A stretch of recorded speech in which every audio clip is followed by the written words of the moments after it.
সুপ্রিয় দর্শক শ্রোতা, আসসালামু আলাইকুম। আশা করি সকলে ভালো আছেন, সুস্থ আছেন ও নিরাপদে আছেন। দেশে কিংবা প্রবাসে, ঘরে কিংবা বাহিরে, টিভি কিংবা আপনার হাতে থাকা স্মার্টফোনে, অনলাইনে, ফেসবুক কিংবা ইউটিউবের মাধ্যমে আমাদের সাথে যুক্ত হয়েছেন তাদের সকলকে জানাই এএস ব্লগ 24 চ্যানেল তথা বাংলার হৃদয়ের কথা পরিবারের পক্ষ থেকে আন্তরিক শুভেচ্ছা ও অভিনন্দন।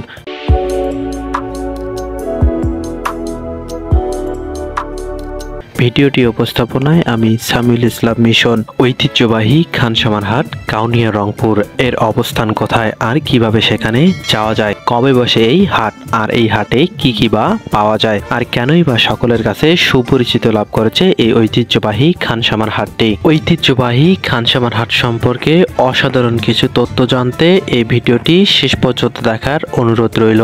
ঐতিহ্যবাহী খানসামার হাটে যেতে হলে আপনাকে সর্বপ্রথম রংপুর থেকে প্রায় 33 কিলোমিটার দূরে কাউনিয়া উপজেলার খানসামা স্থানে অবস্থিত।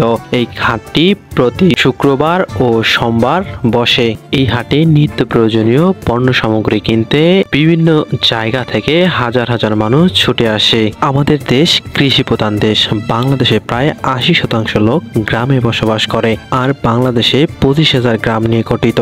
গ্রাম বাংলার মানুষ কৃষি পণ্য সহ নিত্য প্রয়োজনীয় পণ্য দ্রব্য ক্রয় বিক্রয়ের জন্য নির্দিষ্ট স্থানে উন্মুক্তভাবে খোলা আকাশের নিচে বসে বলেই হাট বাজার হয়। সবখানেই বসে গ্রাম বাংলার মানুষের হাট। গ্রাম বাংলার ঐতিহ্য হলো হাট বাজার। গ্রাম বাংলার ন্যায় সারা বাংলাদেশের ঐতিহ্য হচ্ছে গ্রামীণ হাট বাজার। হাট বাজারের গল্প বা উপস্থান বইয়ে লেখা না থাকলেও স্থানীয় লোকমুখে এখনো হাটের ইতিহাস ও ঐতিহ্য টিকে আছে। বিশেষ করে গ্রামীণ উন্নয়ন বা আঞ্চলিক উন্নয়নের সঙ্গে প্রত্যক্ষ যোগাযোগ গ্রামীণ হাটের। আবার কোনো অঞ্চলে শত শত বছর পূর্ণ সেই হাটকে ঘিরে মানুষের জীবন জীবিকা আবির্ভূত হতে থাকে। যদিও এ সময়ে বিবর্তনে অনেক হাট বা গঞ্জ হারিয়ে গেছে তার জৈলুস ঐতিহ্য, তবে যা এখনো আছে এমন বহু পুরনো হাট যা ইতিহাস ঐতিহ্যের সাক্ষী বহন করে চলছে।